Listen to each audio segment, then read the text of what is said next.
오늘 설교로 바울 사도의 1차 선교 여행 이야기가 끝이 납니다. 바울이 3번 선교 여행을 갔다고 하는데 그중 1차가 가장 짧은 여행입니다. 짧아도 2200km 여정이었습니다.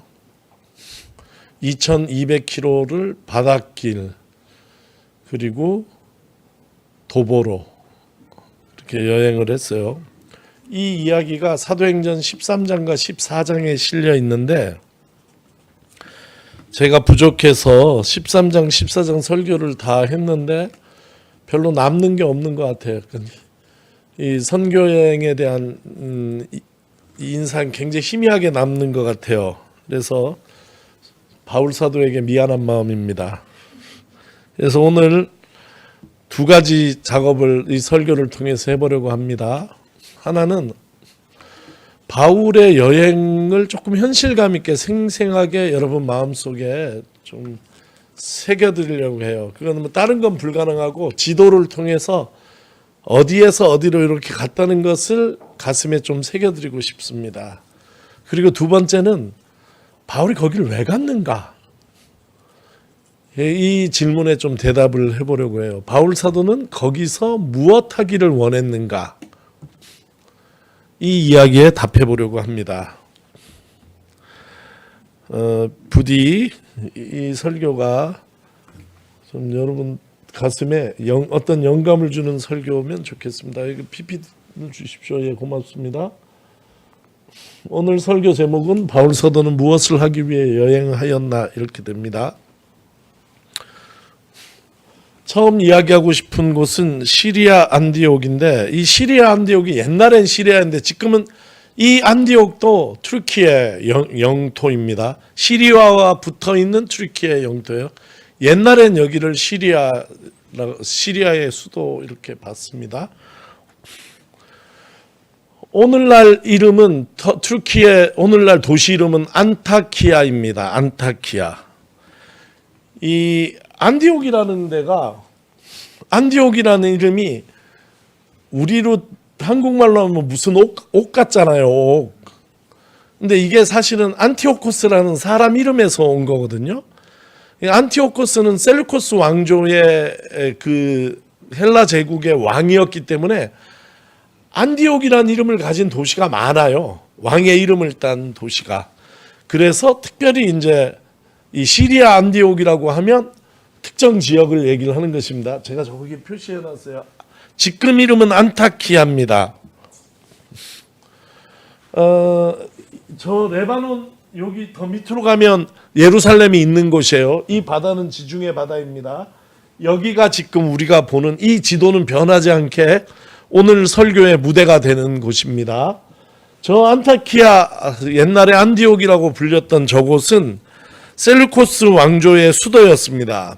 그리고 여기도 내가 이게 보면 어려울 수도 있는데 여기거든요. 여기 안디옥 여기 이 노란 선과 파란 선이 뭐냐면 실크로드들입니다. 바닷길, 육지길. 이 실크로드가 이 동쪽 끝이 어디냐면 안디옥이에요. 그리고 저렇게 서역으로 가는 길이고 바다 실크로드가 이렇게 가는 길입니다. 이 얘기를 왜 하냐면 이 우리의 오늘 중심이 되는 시작점이 되는 저 안타키아라는 도시 옛날 이름 안디옥이 얼마나 교통의 요지였는지를 얘기를 드리는 것입니다. 원래 교회는 어디서 있었냐면 첫 번째 교회가 세워진 곳이 어디죠? 도시 이름이? 첫 번째 교회 안디옥 전에 예루살렘 목사님 맞추지 말아요. 반칙이에요. 예루살렘에 교회가 세워졌잖아요. 그런데 스데반이 죽고 그 교인들이 핍박을 당해가지고 헬라 출신 유대인들이 흩어졌어요. 여러 군데로 흩어졌는데 결국 그 시대가 지난 다음에 새로운 중심이 되는 교회. 옛날엔 예루살렘 교회였는데 두 번째 시대에 중심이 되는 교회가 안디옥 교회예요. 안디옥 교회. 지금 거기 저 동그라미 치는 데가 안디옥 교회라는 거죠. 저기서 처음으로 예수 믿는 사람들이 그리스도인이라는 그렇게 불리기도 했던 곳이에요. 저희가 누가 말하자면 누가 담임 목사였나? 바나바예요. 바나바가 다소에 가서 바울의 고향 다소에 가서 바울을 픽업 완전히 스카우트 해가지고 옵니다. 여기에. 그래서 바나바와 바울이 목회한 교회가 안디옥 교회입니다. 그 안디옥 교회가 자리를 잘 잡은 다음에 이제 그 안디옥 교회에서 선교 여행을 출발합니다. 바울과 바나바가 거기서부터 출발하는 것입니다. 이 도시는 그 당시 로마 제국의 세 번째 큰 도시였습니다. 로마 제국에서 제일 큰 도시는 당연히 로마이고 두 번째 도시는 알렉산드리아. 여기쯤에 있는 알렉산드리아. 이집트의 북쪽 알렉산드리아 두 번째 도시고 세 번째가 안디옥입니다. 그 정도로 큰 도시였고 아까 봤듯이 교통의 중심이었어요. 그러니까 아주 뭐랄까 예루살렘에 교회가 계속 있었으면 오늘날 기독교는 없지 않았을까 이렇게 싶은데 그 제국의 인프라를 제일 잘 활용할 수 있는 것이 어디냐면 안디옥이었다. 근데 거기에 그 대도시에 가서 교회를 세운 것입니다. 핍박받아 흩어진 이들이.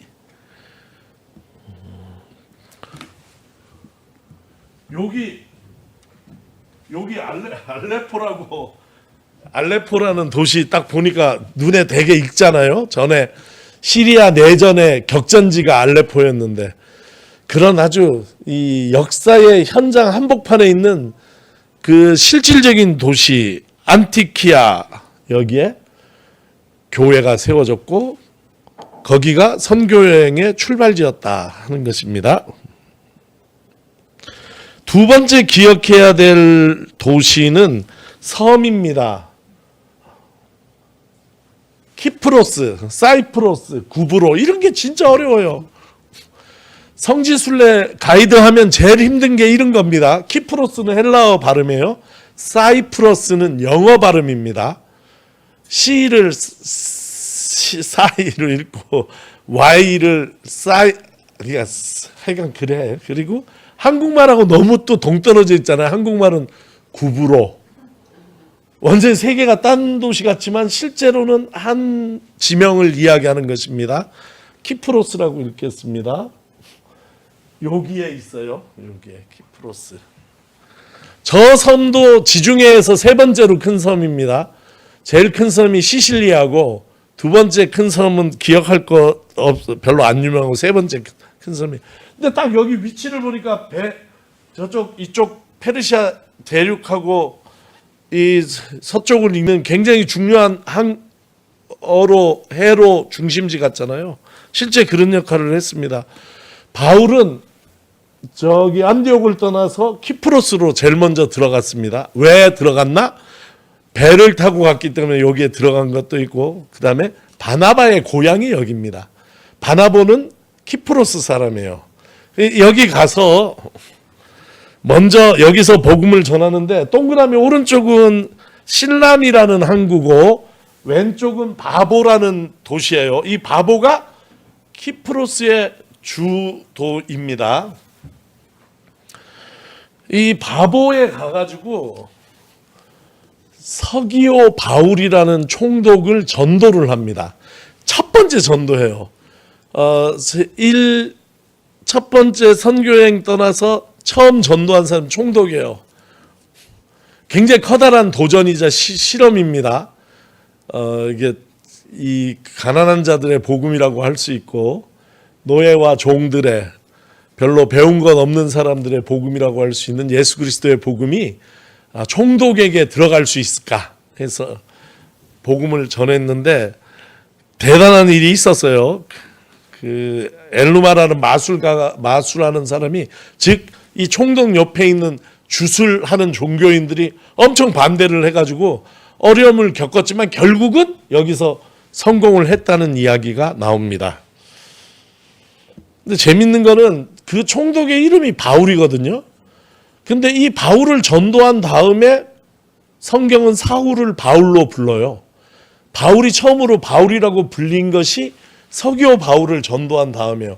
근데 둘이 무슨 연관이 있는지는 알 수가 없어요. 어쨌든 우연인지 성경은 사울로 부르다가 서기오 바울을 전도한 다음에 바울로 부르기 시작합니다. 자, 조기에서 안티키아, 키프로스 따라오셨죠. 그 다음에 이 안탈리아로 갑니다. 이 안탈리아 옆에 버가, 한글 발음이에요. 헬라어 발음으로는 페르게라는 또 도시가 있습니다. 버가, 전혀 상관이 없이 들리잖아요. 근데 이게 또 같은 거야. 이걸 다 외워야 돼요. 머리카락이 나만 할 수가 없어. 진짜로. 이 안탈리아. 오늘 성경의 본문에 어디 나와요? 익살리아라고. 익달리아 25절에 나온 익달리아가 이 안탈리아예요. 안탈리아, 익달리아. 여기도 항구 도시고 버가는 베르게는 항구 도시가 아니야. 근데 배를 타고 들어갈 수 있는 강이 있었어요. 마포 같은데요. 마포는 해안에는 없지만 큰 배가 들어올 수 있었잖아요. 그래서 바울 일행이 갈 때는 버가로 가고 나올 때는 안탈리아로 나옵니다. 이 안탈리아는 튀르키예에 관심 있으면 안탈리아는 들어봤을 수가 있어요. 지중해 최고의 휴양 도시 안탈리아입니다. 이 페르게가 항구 기능을 잃었어요. 강이 메워져서 퇴적층 때문에. 그 다음에 항구 역할을 한 게 안탈리아. 네, 이름이 어려워요. 익달리아 그렇습니다. 이게 어쨌든 갈 때는 이 페르게로 들어갑니다. 그 다음엔 이렇게 하나씩 하다가 너무 힘들어서 다 묶어서 했어요. 이게 페르게로 들어가서 저 위에 한번 따라하십니다. 비시디아 안디옥. 여기 써놨네. 비시디아 안디옥. 안디옥이 여러 군데 있기 때문에 그 앞에 지역 이름을 붙여서 외우는데 아까 시리아 안디옥은 제일 중요한 교회가 있었던 곳이고 바울의 아주 본격적인 전도지가 비시디아 안디옥이에요. 이거는 저기 내륙에 있어요. 요 정도가 뭐 골로새, 뭐 파묵갈레 이렇게 있는 데가 데니즐리 이 근처 그 옆에 비시디아 안디옥.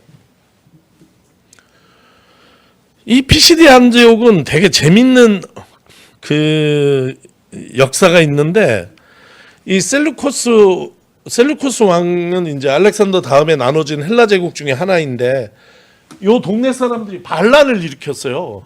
그러니까 셀루코스 왕조의 안티오코스 3세가 야, 이 반란을 어떻게 진압할까다 군사력으로 진압한 다음에 이게 임기응변이다 해서 이들을 영원히 진압을 하기 위해서는 인종을 섞어야 되겠다 해서 더 저쪽에 메소포타미아 바빌로니아에 있었던 유대인들 있잖아요. 포로 때 끌려가 가지고 못 돌아온 귀환하지 못한 유대인들이 있잖아요.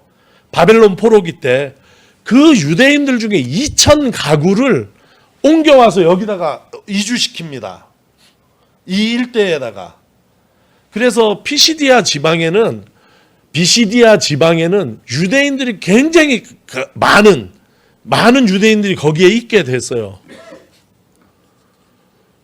그러니까 그 회당 굉장히 큰 회당이고 유대인들은 자기들끼리 똘똘 뭉쳐 있는 거예요. 여기에 집단으로 이주해온 사람들의 성격이 있잖아요. 왜 이 사람들은 이주에 찬성을 했는가? 1번 회당을 차려서 너희들끼리 자치를 해라. 유대인의 종교적 자유와 자치권을 인정해 준 거예요. 셀루코스 왕조가. 2번 땅을 나눠줘요. 여기에 이렇게 살아라. 3번 세금을 감면해줘요. 이런 혜택을 줘서 저쪽에 있는 2,000 가구를 여기다 피시디아 안디옥에 옮겨놓은 거예요. 그러니까 이 시대의 도시 중에 디아스포라 유대인들이 가장 많고 강력하게 힘을 쓴 도시 중에 하나가 저는 비시디아 안디옥이라고 이해를 합니다.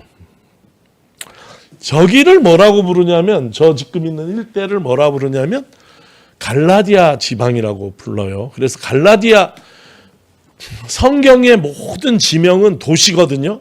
에베소서 그러면 에베소라는 도시에 보낸 편지잖아요. 로마서 다 마찬가지야. 근데 유일하게 도시가 아니라 지방명을 쓴 게 갈라디아서예요. 갈라디아는 도시가 아니에요. 갈라티아 지역인데 피시디아 안디옥가 그 옆에 코니아라는 데 있잖아요. 여기 코니아, 여기가 갈라디아서의 수신자들이 저기 살았을 것으로 그렇게 추정을 합니다. 물론 논란은 있습니다. 어쨌든 이들은 굉장히 강력한 유대적인 아이덴티티, 유대인 아이덴티티, 회당 중심의 유대인 아이덴티티를 가지고 살던 사람들이에요. 바울은 이들에게 유대인을 향한 설교를 합니다. 설교 내용은 이따가 보겠습니다. 그리고 저기 꺾어지는 콘니아, 저기가 이고니온이라는 도시입니다. 이고니온에 가서 저기서도 굉장히 성공적으로 했는데 어쨌든 맨날 돌로 쳐 죽이려고 그래. 일단 돌로 쳐 죽이는 얘기만 다시 따로 읽도록 하겠습니다. 그리고 내려와서 이쪽 아래쪽 노란 별표 아래쪽 게 루스드라는 지난주인가 지지난주에 제가 설교했어요. 안진뱅이 날 때 그 발 장애인을 치료했는데 그랬더니 제우스다. 하늘에서 내려온 헤르메스다 해가지고 숭배하려고 한 거를 바울이 겨우 뜯어 말렸잖아요. 그 멋진 사건이 일어난 게 루스드라요.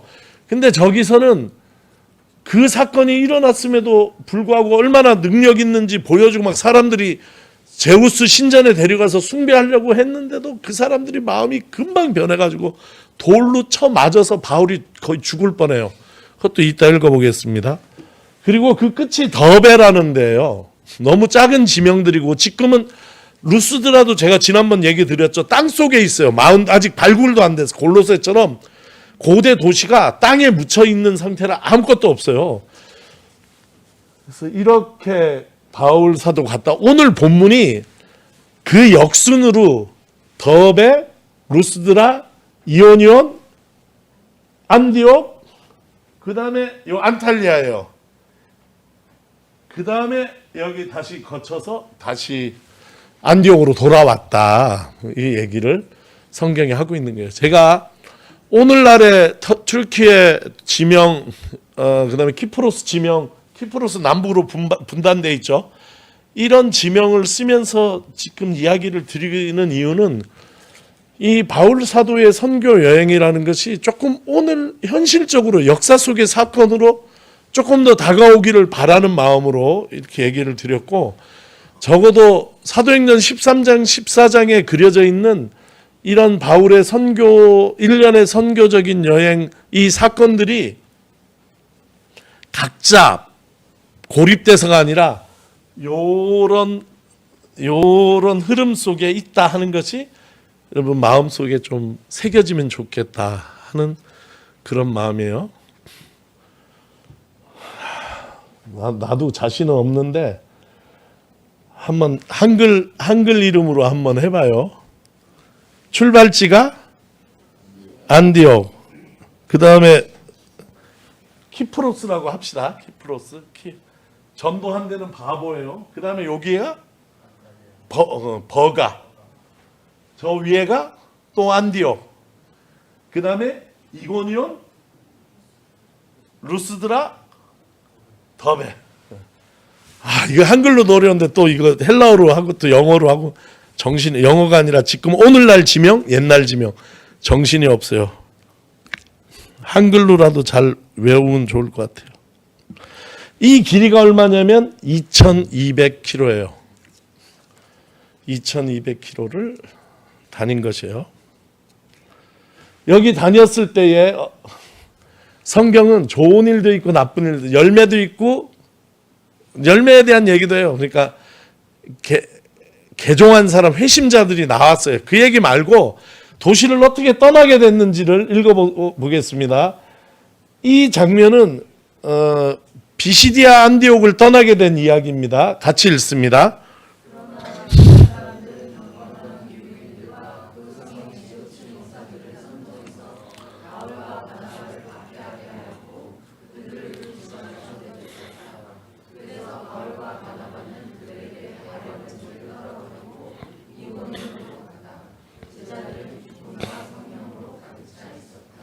이고니온 오늘날 이름 콘야로 갔다는 얘기죠. 근데 그 콘야에서도 상당히 전도에 성공했거든요. 근데 결론은 어떻게 됐는지 또 14장 5절 6절 읽겠습니다. 시작.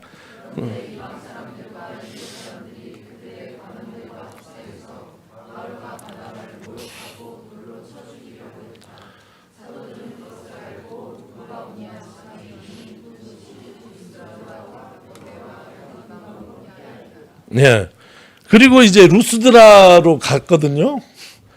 거기서 또 상당히 성공적인 전도를 해요. 그런데 또 결론은 어찌 됐는지 읽어보겠습니다. 시작. 그런데 유대 사람들이 안디옥과 이고니온에서 거기로 몰려가서 군중을 설득하고 그들은 바울이 죽은 줄 알고 그를 성 밖으로 끌어냈다. 그러나 제자들이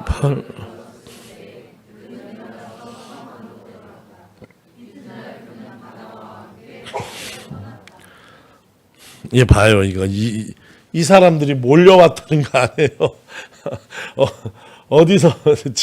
어디서 몰렸냐면 여기와 여기에서 여기까지 왔다는 거야. 누구 죽이려고? 바울 죽이려고. 여기 다 죽이려고 계획했는데 실패했잖아요. 그러니까 루스드라까지 와가지고 드디어 돌을 쳐 매겼어요. 돌을 맞는다는 것은 상당한 일이에요. 내 동생 코가 내려앉아 있는데 정경한테 돌을 맞아서 그래요. 그 옛날에. 근데 바울이 얼마나 돌에 맞았든지 죽은 줄 알고 성 밖에 끌어냈다는 얘기예요. 근데 겨우 살았어. 겨우 살아가지고 이번에는 더베로 도망갔다 하는 얘기를 성경하고 있어요. 그러니까 거의 죽을 위협에 처했든지 실제로 죽을 뻔했든지 이런 경험을 했다는 게 여기까지가 이제 반이에요. 앞에 전반부예요. 제 얘기는 이런 2200km 여정과 그 여정의 험난함에 대해서 기억을 해주기를 바라요. 모든 도시를 떠날 때에 환영받고 환송을 받으면서 떠난 것이 아니라 도시를 떠날 때마다 거의 죽음의 위협을 처하게 되고 겨우 몸이 빠져나갔거나 아니면 실제로 죽을 뻔했다. 돌 팔매질을 당해서 바울이 이렇게 되는 거고, 그 다음에 두 번째 주제는 뭐냐면 제가 던지는 질문은 왜 갔나 하는 것이에요. 왜 그 2200km의 여행을 떠났나. 그 여행이 2200km가 이게 2차 3차 선교여행에 비해서 제일 짧은 거리라고 얘기를 하거든요. 실제 보면 이건 유럽을 안 넘어갔잖아요. 지금 그리스 땅을 안 넘어가고 가다가 저 트루키에 중앙 트루키에서 멈춘 건데 왜 갔을까? 바울은 가서 무엇을 했는가? 무엇을 하기 원했나? 이런 얘기를 좀 묻고 싶습니다. 성경이 재밌는 게 그 얘기를 별로 안 해요. 그 얘기를 명쾌하게 오늘날 우리 프리젠테이션 기준에서는 좀 제대로가 아니에요. 왜 가기를 원했고 가서 무엇 하기를 원했고 실제 이룬 일은 무엇인가 이렇게 선명하게 좀 써주면 좋은데 그런 얘기 없이 연대기적으로 갔다 이런 거기서 죽을 뻔했다 이런 얘기는 하는데 실제 바울 사도가 하기 원했던 건 뭘까?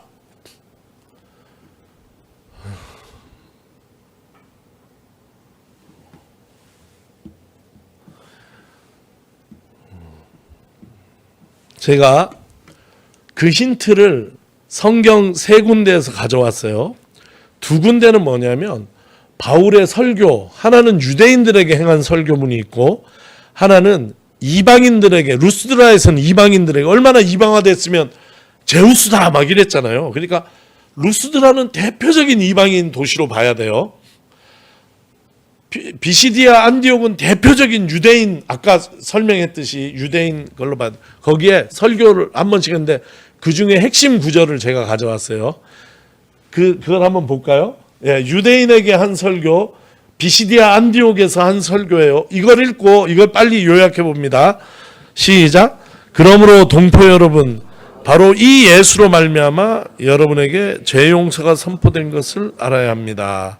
여러분이 모세의 율법으로는 의롭게 될 수 없던 그 모든 일에서 풀려납니다. 믿는 사람은 누구나 다 예수 안에서. 이걸 어떻게 요약할 수 있을까요? 이게 유대인에게 한 설교예요. 그러니까 바울이 유대인에게 전한 메시지의 핵심은 뭐예요?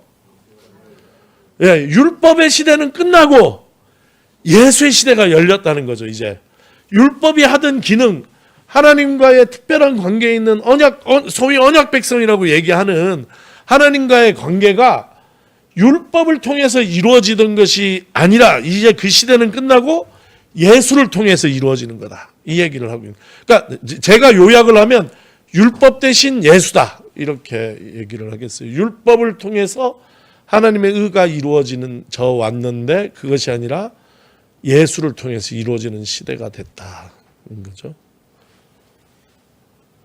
어쨌든 유대인에게는 예수를 전한 거예요.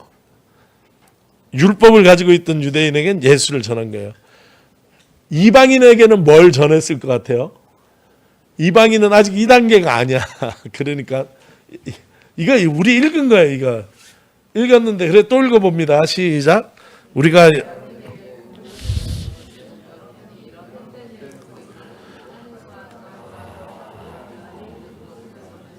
살아계신 하나님께로 돌아오게 하려는 것입니다. 하나님께서는 지나간 세대에는 이방 민족들이 자기네 방식대로 살아가게 내버려 두셨습니다. 그렇지만 하나님께서 자기를 드러내지 않으신 것은 아닙니다. 곧 하늘에서 비를 내려주시고 철을 따라 열매를 맺게 하시고 먹을거리를 주셔서 여러분의 마음을 기쁨으로 가득 채워주셨습니다.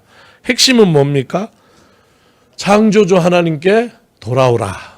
이방인들에게는 헛된 신을 버리고 하나님께 돌아오라고, 유대인들에게는 율법 대신에 이제 예수의 시대가 열렸다 이렇게 얘기를 했는데 어쨌든 그 얘기를 해가지고 돌 맞아 죽을 뻔한 거예요.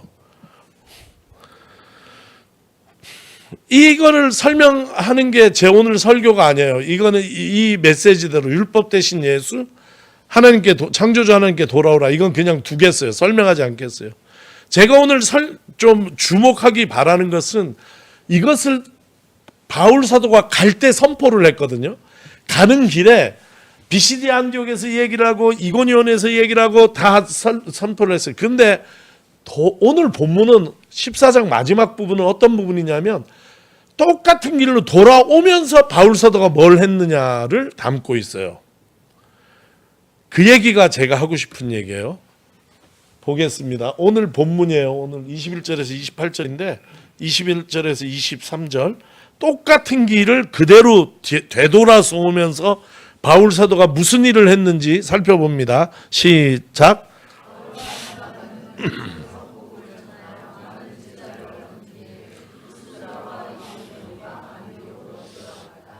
그들은 제자들의 마음을 굳세게 해주고 믿음을 지키라고 권고. 그리고 또 이렇게 말하였다. 우리가 하나님 나라에 들어오면 그리고 그들을 위해서 각 교회에서 장로들을 임명한 뒤에 금식을 하면서 기도하고 그들이 믿게 된 주님께 그들을 맡겼다. 이건 어떻게 요약할까요? 바울이 뭘 한 거예요? 갈 때는 복음을 전했고 똑같은 길로 돌아오거든요. 지금 돌아오면서 한 일은 그렇죠. 교회를 세웠어요. 교회를 세웠다. 그 믿기로 한 사람들, 복음을 영접한 사람들을 모아가지고 그들을 위해서 기도해주고 거기에 장로를 세워서 교회라는 공동체를 만들어준 것이에요. 없던 거예요. 지금 저는 교회가 있는 게 아니라 교회라는 공동체가 없던 시대에 바울 사도가 교회라는 공동체를 장로를 세워서 각 교회에서 여기 각 교회에서 어느 교회냐? 각 교회가 더베, 루스드라, 이고니온, 안디옥 이런 데에 각 교회에서 장로들을 임명한 뒤에 금식하면서 기도하고 주님께 그 교회를 맡겠다, 의탁했다. 이 일을 한 것이에요. 그러니까 제가 이것을 단순화해서 해석하면 1차 선교 여행 때 가는 길에는 복음을 전했는데 그 복음은 율법 대신 예수, 창조주 하나님께 돌아오라. 이런 것들이 바울이 선포한 메시지 내용이에요. 그런데 돌아오는 길에는 그 메시지를 구체화할 수 있는 교회라는 공동체를 세워준 것이에요. 저는 바울이 왜 여행했나, 바울 선교 여행의 목적이 무엇이었는가 이렇게 저한테 묻는다면 저는 교회라는 공동체를 세우기 위해서, 이 도시 저 도시에 교회를 세우기 위해서 여행했다 이렇게 이야기하겠어요. 교회는 이 두 가지, 하나님께 돌아오라, 그 다음에 율법 대신 예수를 믿으라 하는, 하나님께 돌아오라, 예수를 믿으라 하는 아주 단순한 두 진리를 살아내는 그런 공동체예요. 아직 시스템도 없고 제도도 없고 아무도 없어요. 그러나 이런 일이 혼자 깨달아서 머리로 아니면은 마음으로 인정해서 되는 것이 아니라 이 삶이 구체적으로 사라지기 위해서는 공동체가 필요하다 하는 것이 바울 사도의 생각이에요. 전략이에요. 그래서 바울 사도가 한 일은 뭐냐면 그런 진리를 살아내는, 말씀을 살아내는, 하나님의 뜻을 살아내는 공동체를 세운 것이 바울 사도가 한 일이다. 이렇게 결론적으로 저는 얘기하겠어요. 늘 하는 얘기지만 누가 저한테 바울이 가서 한 일이 뭐냐 하면 공동체를 세웠다. 그 공동체의 성격은 우리가 얘기할 것이 많이 있지만 핵심은 뭐냐면 그 공동체를 세웠다는 것이에요. 그 공동체가 뭐냐면 교회다 하는 것이죠. 저는 기독교의 특이점이 여기 있다고 봅니다. 진리의 말씀이, 진리는 어떤 면에서 관념적이고 추상적인 거일 수 있어요. 근데 관념적이고 추상적인 진리가 구체화되는 건 뭘 통해 되냐면 교회를 통해서 되는 것이에요. 교회라는 공동체를 통해서 개념적이고 관념적인 이런 진리가 구체화돼서 세상에 드러나는 것이죠. 이걸 위해서 바울 사도가 막 너무 섬세하게 뭘 한 게 아니에요. 아주 기본적인 틀거리 진리를 딱 붙든 그런 교회를 세운 다음에 그 교회가 이 진리 위에서 살아가는 모습은 바울 서신에 나오는 얘기예요. 그때부터는 좀 못 살 수도 있고 잘 살 수도 있고, 그래 잘 살면 칭찬해주고 못 살면 이렇게 살아라 저렇게 살아라 안내해주고 하는 것은 그 다음 얘기예요. 처음은 이 아주 단순한 두 가지 진리 위에 하나님, 예수 그리스도, 이 진리 위에 이걸 살아가는 공동체를 세워준 것이 바울 사도가 한 일이다. 이거 잘 못 살았으니까 이제 갈라디아서 보면 거기에 대해서 야 너희가 왜 후딱후딱 넘어가냐, 너무 쉽게 넘어간 거 아니냐, 이런, 그거는 그 다음 얘기예요. 그러나 제일 기본적으로 우리가 알아야 되는 것은 공동체를 세웠다는 것이에요. 진리를 살아낼 공동체.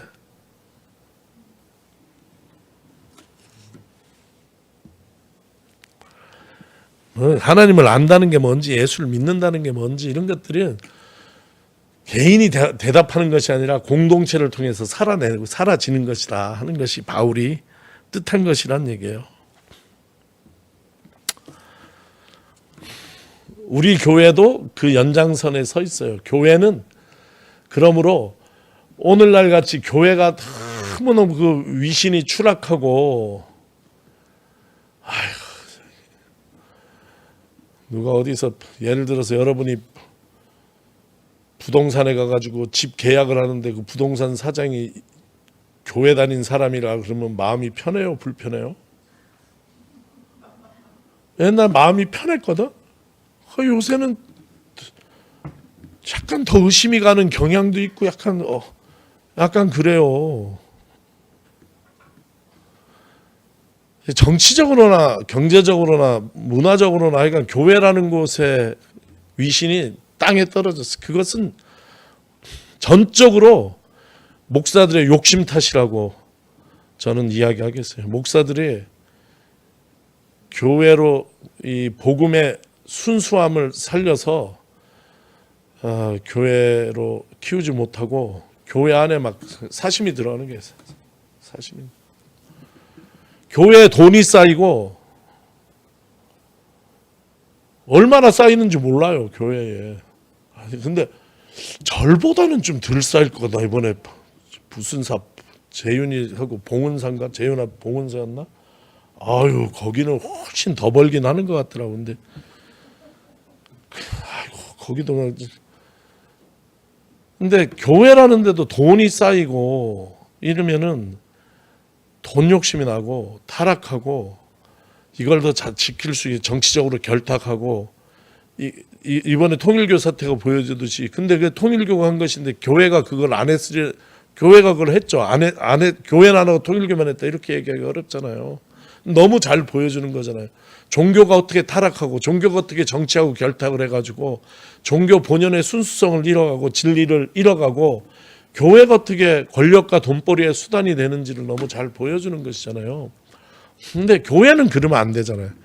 교회는 그리스도의 몸으로 그리스도 예수의 뜻, 예수의 사상, 예수의 정신이 추상적인데 그게 교회를 통해 가지고 사라지는 거고 세상에 육화돼서 보여지는 것이 교회거든요.